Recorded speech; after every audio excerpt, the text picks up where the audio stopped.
Bonjour à tous. Juste avant de donner ma présentation, je tenais moi aussi à remercier les organisateurs du colloque pour m'avoir donné cette opportunité de venir ici et d'échanger sur ce magnifique modèle d'études qu'on a pu avoir. Et je tiens à remercier tout particulièrement François qui m'a contacté par email donc, pour donner ce talk. Donc aujourd'hui, moi je vais vous parler donc, de la surveillance que nous avons effectuée d'une colonie de reproduction de chauves-souris, des sérotines communes, qui ont été montrées infectées par le virus de la rage, le lissavirus. Donc c'est une étude qui a été faite en collaboration entre donc, le laboratoire l'ANSES Nancy et des chiroptérologues de la région Lorraine qui appartiennent à l'association Spépesque Lorraine et auxquels je tiens vivement à remercier aujourd'hui, non seulement pour leur aide, donc il s'agit de Christophe Borel et Dorothée Jouan, je tiens à remercier non seulement pour leur aide mais également pour toute leur critique très instructive, donc qui est bien évidemment à prendre en positif. Donc, alors, je n'ai pas envie de vous noyer en ce qui concerne donc tout l'état de l'art de la rage. Par contre, donc, il y a eu certains petits points qui m'ont semblé être importants. Donc juste un petit peu pour remettre un petit peu les choses en clair et puis donc pour focaliser, qu'est-ce que la rage? La rage, c'est une zoonose. Elle est due à un virus, le virus de la rage. Une fois qu'il y a eu donc infection en absence de traitement post-exposition, vaccination préventive, et une fois que les signes cliniques ont apparu, donc il va avoir lieu une encéphalomyélite virale aiguë qui est invariablement fatale. La rage, elle peut affecter tous les mammifères, l'homme compris, à l'exception des oiseaux. Donc le virus qui est en cause est un virus ARN négatif simple brun qui fait partie de la famille de l'issavirus, d'où le nom qu'on dit toujours le lissavirus BLV1. Enfin, vous allez en voir un petit peu plus après. Et sachant qu'elle fait partie de la maladie de première catégorie, donc tout diagnostic positif, nous avons l'obligation donc de donner ces résultats, de les transmettre à nos autorités, à nos tutelles. Donc à ce jour, il y a 16 espèces de virus rabiques, donc de différentes espèces, qui ont été isolées dans le monde. Alors principalement le virus qui est présent donc, globalement sur toute la surface du globe, à l'exception de la région polaire ou de l'Antarctique ou des pays qui ont éradiqué la rage. C'est le virus RABV donc, qui prédomine, qui est l'espèce type du virus rabique, qu'on appelait anciennement pour les personnes qui sont spécialisées dans la rage, qu'on appelait génotype 1. Maintenant, on n'appelle plus génotype. L'ICTV nous ayant demandé d'appeler en espèces. Donc, sur ces 16 différentes espèces de chauves-souris, 16 différentes espèces de virus rabiques, la majorité a été isolée chez des chauves-souris, il y en a 14. Et parmi donc, ces 14 espèces, il y en a 4 qui sont présentes en Europe. Il s'agit des virus EBLV1, EBLV2, BBLV, LLEBV. Et en fonction de là où on va se placer, le virus WCBV qui a été isolé en Caucase, des fois on le met en Europe et des fois on le met en Asie. Donc en fait il y en a 5. La découverte de cette colonie qui a été montrée infectée par le virus EBLV1, ce n'est pas un phénomène qui est exceptionnel, qui est rare, bien que ça ait été reporté pour la première fois en France. Mais ce n'est pas rare dans le sens que la rage des chauves-souris, elle est reportée en France depuis 1989. C'est le premier cas qui a été identifié dans la région Lorraine, à Briey-Bainville. Un cas ayant été diagnostiqué par nos confrères, le Centre national de référence de la rage, un institut Pasteur, et le deuxième cas par l'ANSES. Donc la rage des chauves-souris, elle est globalement présente sur tout le territoire de la France. Depuis 1989, on a identifié 81 cas positifs. La majorité de ces cas a été reportée sur une espèce, la chauve-souris, Leptesicus erotinus, montre infectée par EBLV1. Et nous avons eu quelques cas anecdotiques avec d'autres virus, du virus Bochelobacter-lissavirus identifié 2 fois, et ainsi qu'une nouvelle espèce, l'Edabat-lissavirus isolé sur un mynioptère de Schreiber. Voilà. Donc, la surveillance de la rage, donc, et qui nous a permis d'établir ces cas positifs, a lieu dans le cadre donc, d'un réseau de surveillance qui est mis en place depuis qu'il y a eu donc, la rage terrestre. Je ne me rappelle pas l'année exacte. Donc il s'agit d'un réseau national qui est basé donc sur la collecte des animaux trouvés morts. Donc il s'agit de la surveillance événementielle, donc qui est basée sur la collecte des animaux trouvés morts, mordeurs, écrasés, etc. Et qui fait agir les services vétérinaires, les vétérinaires, donc les particuliers quand ils trouvent la chauve-souris, et dans le cas du réseau national pour les chauves-souris, les chiroptérologues ont eu l'autorisation via une note de service du ministère de l'Agriculture et une autorisation du ministère de l'Écologie de nous adresser directement à l'ANSES Nancy les individus trouvés morts et qui n'ont pas trouvé morts, donc n'ayant pas provoqué de contamination humaine. Donc dans le cadre de ce réseau de surveillance, en 2009, nous avons reporté une colonie de reproduction de sérotine commune qui était montrée infectée par le virus. Comme vous pouvez voir sur cette diapositive, comme c'était la première fois que l'on trouvait une colonie avec pas mal d'individus montrés positifs pour la rage, ça a fait l'objet de pas mal d'articles dans la presse, ça a fait bouger un petit peu. Il y a eu beaucoup de réunions qui ont été organisées, notamment donc des réunions nationales avec tous les ministères, mais surtout au niveau donc, des localités, de la localité proprement dite où avait été trouvée la colonie. Donc la colonie, elle est située à Ancy-sur-Moselle, juste à cheval entre Metz et Nancy, donc en Moselle. Notre laboratoire à l'ANSES se situe ici, à peu près, et donc nous sommes à 30 km, et donc nous avons eu énormément de chance pour pouvoir suivre cette colonie. Juste 2 photos, rapidement, juste pour vous montrer où a été trouvée cette colonie, dans une maison, en plein milieu d'un village. Donc une maison qui est assez ancienne, avec plein de lierre, comme vous pouvez voir. Les échelles, juste pour vous montrer comment il a fallu gérer pour pouvoir poser les filets, qui correspondent à un R-trap. Et là, juste pour vous montrer, donc la sortie principale, donc c'était une sortie principale, mais il y avait d'autres sorties. Et ensuite, les chauves-souris étant des animaux qui sont très intelligents, au bout donc des 6 années de capture, en fait, elles sont passées par d'autres sorties, en fait, ce qui a fait en sorte que nous avons eu énormément de mal à les capturer vers la fin donc de l'étude. Donc, juste pour vous résumer rapidement les circonstances de découverte de la colonie, en fait, ça s'est passé de façon très simple. La propriétaire du lieu de l'habitation qui aime les chauves-souris, voilà, elle aime les chauves-souris, ça fait depuis plus de 10 ans qu'elle est en contact avec eux. Les chauves-souris étant donc dans son grenier et y allant assez souvent parce qu'elle mettait son linge, enfin, elle met toujours son linge dans le grenier, elle a plus de 80 ans. Elle a reporté une mortalité inhabituelle de chauves-souris, on a vu entre 30 et 40.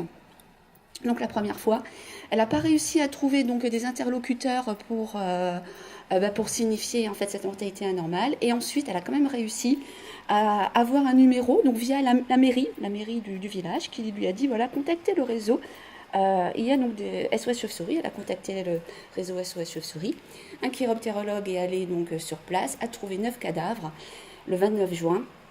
Et le 30 juin, donc ayant reçu les diagnostics, parmi les 9 cadavres, il y en avait 5 qui n'avaient pas pu être analysés, donc il n'y avait plus de matériel biologique. Et donc il nous en sommes restés 4.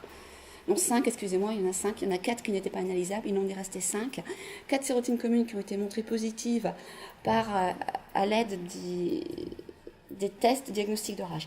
Alors ici, je ne m'étends pas, mais c'est uniquement pour vous montrer que donc, cette étude de la colonie de la reproduction a débouché sur une liste assez importante d'autorisations administratives qui nous ont permis d'une part de sauvegarder cette colonie, donc qui correspondait quand même à un beau modèle d'étude, mais également après donc à pouvoir la suivre, parce que bien évidemment les chauves-souris étant des animaux protégés, même s'il y a la rage, il nous faut quand même avoir les autorisations ad hoc pour pouvoir aller étudier donc cette colonie, d'autant plus qu'il y avait la rage.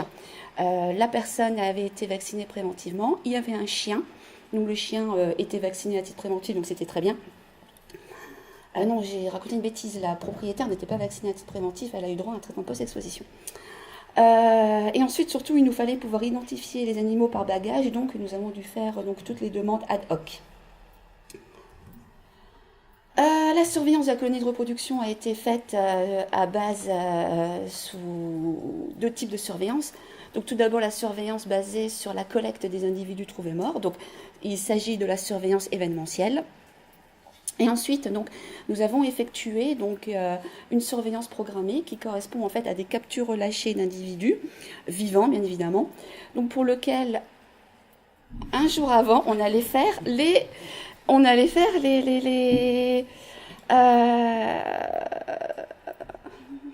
prospections.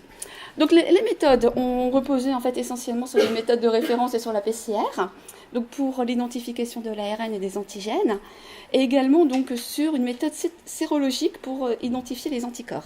Donc résultat de la surveillance événementielle. Au moment de la découverte, on a reporté 6 cas positifs, 4 cas le premier jour, 1 cas 7 jours après, et le 10 juillet, comme vous pouvez voir, ça a été très fugace, il correspondait au dernier cas, reporté dans la colonie d'Ancy-sur-Moselle. Ensuite, il y a eu un cas qui était reporté 14 km plus loin, mais dans un département voisin, Meurthe-et-Moselle. Et enfin, ce qui est quand même intéressant, c'est qu'en 2012, nous avons retrouvé un autre cas positif dans la colonie, mais qui ne correspondait pas à ce virus. Car tout autant qu'en 2009, on pouvait conclure qu'il s'agissait du même virus parce qu'on avait 100% de similarité au niveau des séquences, autant qu'en 2012, le virus était différent. Donc en ce qui concerne la surveillance programmée, en tout et pour tout, nous avons fait 19 sessions de capture. Donc bien évidemment, quand je parle de capture, il ne s'agit absolument pas de capture définitive, hein. Il s'agit bien donc de capture avec relâcher des individus. Nous sommes allés avant la mise bas des animaux. Pendant la mise bas des animaux, nous n'y sommes jamais allés et nous y sommes retournés en juillet, en août, voire des fois en septembre quand il y avait donc des possibilités d'y aller. Donc ça a fait l'objet de 362 prélèvements de salive et 287 prélèvements de sang sur buvard. Donc la première fois, donc nous n'avons, en termes donc, de résumé donc, des particules virales infectieuses, nous n'avons pu identifier qu'une seule fois un individu avec du virus infectieux dans la salive et il s'agissait en fait du premier jour de la capture. C'est un fait qui est quand même assez exceptionnel parce que nous n'avons jamais noté ni dans la littérature ni dans des individus qu'on va capturer donc, dans les forêts, etc. Donc du virus infectieux. Donc nous n'en avons identifié qu'une seule fois. Cet animal n'a jamais été recapturé. Il est probablement mort. Alors à l'inverse, en ayant fait donc la PCR, qui est une technique un tout petit peu plus sensible et qui ne détecte pas la même chose, nous avons identifié 5 individus qui ont été montrés positifs en PCR. Je reviendrai après sur ces 5 individus parce qu'il y en a 3 qu'on n'a pas retrouvés, il y en a 2 qu'on a retrouvés. Alors après, il y a eu, donc au niveau des investigations sérologiques, c'est très bien qu'on arrive vers la fin de la présentation parce que toutes ces analyses ont été effectuées par ma collègue qui est épidémiologiste, en relation avec une équipe du CNRS de Montpellier. Donc ils ont mouliné toutes les variables par des analyses CMR de haut vol. Donc ils ont démontré qu'il n'y avait pas d'impact du statut de sérologie ni sur les captures des individus, ni sur la survie des individus, ce qui leur a permis après, grâce à un modèle préexistant, de pouvoir corriger les sérologies. Et là, vous pouvez voir ce superbe graphe où en fait, nous voyons qu'il y a eu donc des fluctuations au niveau de la séroprévalence avec un pic qui a atteint 34% l'année suivant la capture et qui a débouché en fin de compte à, maintenant nous en sommes à 0%, il n'y a plus un seul individu qui a des anticorps en 2016, 2016 et 2017 dans la colonie. Juste par comparaison, le pic a été de 34% en 2010, alors que pour un autre site, il est à 70%. Une chose qui est intéressante, c'est un des 5 individus qui était montré positif pour la PCR, donc dans la salive, nous avons pu le recapturer. En fait, il s'agit d'un individu qu'on a capturé la première fois le 7 juillet, comme vous pouvez le voir, qui était négatif dans la salive, négatif par anticorps. Le 10 juillet, il a été montré positif dans la salive par PCR, statut inconnu en sérologie, et le 16 août 2010, nous l'avons recapturé. Et là, cette fois-ci, la salive était négative et la sérologie était positive. Donc bien évidemment, on considère que nos captures sont fiables, que nous ne nous sommes pas trompés donc, dans l'identification des bagues, sachant que quelquefois les bagues étaient mâchouillées, donc c'était un peu difficile des fois à récupérer donc, les numéros de bagues. Donc sur la base donc, de ces éléments, plus sur la base que nous n'ayons fait que des PCR classiques en 2009, donc qui ne sont pas très sujettes à contamination, donc on peut considérer que nous avons des éléments qui sont un peu fiables. Donc en conclusion, et je pense qu'il doit me rester 2 minutes. Donc c'est la première fois qu'on a reporté une colonie de chauves-souris qui a été montrée naturellement infectée par un virus BLV1. Donc il y a eu 6 cas positifs qui n'ont été reportés que chez des sérotines. Donc nous avons mis en évidence pour la première fois une excrétion salivaire avec présence de virus infectieux, donc chez une sérotine. Donc ça c'est la première fois que ça avait été montré. en France, en Europe, présence d'ARN viral chez 5 individus. C'est quand même un événement qui a été fugace. Le pic de séroprévalence corrigé a atteint 34% sur le site d'Annecy. Et la durée observée la plus longue pour les individus qui ont été montrés positifs pour les anticorps s'agissait de 4 ans. Voilà, pendant 4 ans, on pouvait trouver un individu qui avait donc des anticorps. Donc, au niveau des analyses CMR, qu'est-ce qui a été montré? C'est que la probabilité de survie des chauves-souris n'est pas montrée affectée par le statut sérologique des individus. Donc, ce qui montre bien, qui confirme bien la capacité exceptionnelle qu'a les chauves-souris à survivre, non pas uniquement une infection par le virus EBLV1, mais en fait par toutes les infections, par tous les virus qui ont été mis en évidence chez les chauves-souris. Il y en a quand même plus de 200 virus à ce jour qui ont été identifiés chez la chauve-souris. Donc, les analyses CMR ont aussi permis de montrer qu'il y a une diminution globale de la séroprévalence qui a été observée tout au long de la période d'étude avec des intervalles d'oscillation de 2 à 3 ans. Nous, on s'est posé la question si au mois de juin, le 29 juin, quand on a été alerté par la mortalité, si on n'est pas arrivé en fait à la fin de l'épizootie, parce que donc on n'a pas eu en fait le début donc on pense qu'on n'a pas eu en fait le début de l'épizootie dans cette colonie. Ce qui a aussi été démontré, c'est que la séroprévalence a été montrée significativement plus élevée en été qu'au printemps, en sachant que nous n'avons pas pu analyser les données d'automne, septembre, parce qu'il n'en avait pas assez dans le jeu de données, ce qui fait que ces variables ainsi que les variables mâles ont été éliminées de l'étude afin de ne pas biaiser l'analyse. Voilà. Donc il n'y a pas de résultat ni sur les mâles, ni sur la période automnale. Donc, est-ce que ça pourrait aussi refléter le fait que après les périodes, donc moi j'ai envie de dire de haute activité avec gestantes, etc., est-ce que ça pourrait provoquer que la séroprévalence est plus élevée en été? On ne sait pas, ce sont des questions, donc peut-être à cogiter, aller un peu plus loin. Et surtout, ce qui a aussi été démontré, c'est que les séroréversions étaient plus fréquentes chez les adultes que chez les juvéniles. Voilà également ce que l'analyse a démontré, encore une fois, après à pouvoir revalider avec un autre modèle d'étude si jamais il y en avait un autre qui pouvait avoir lieu, ou qui malheureusement devait avoir lieu. Juste avant de terminer, je tenais en fait à remercier en fait tous les participants qui font partie donc du réseau d'épidémiosurveillance, qui constitue en fait la clé de voûte du réseau d'épidémiosurveillance, notamment les chiroptérologues, mais également donc les vétérinaires, les LPO, bien sûr les services vétérinaires, les particuliers, donc nos confrères, le Centre national de référence de la rage, mes collègues à l'unité des SAVirus, puis bien évidemment tous ceux que j'ai oubliés parce que j'ai dû forcément en oublier. Merci pour votre attention.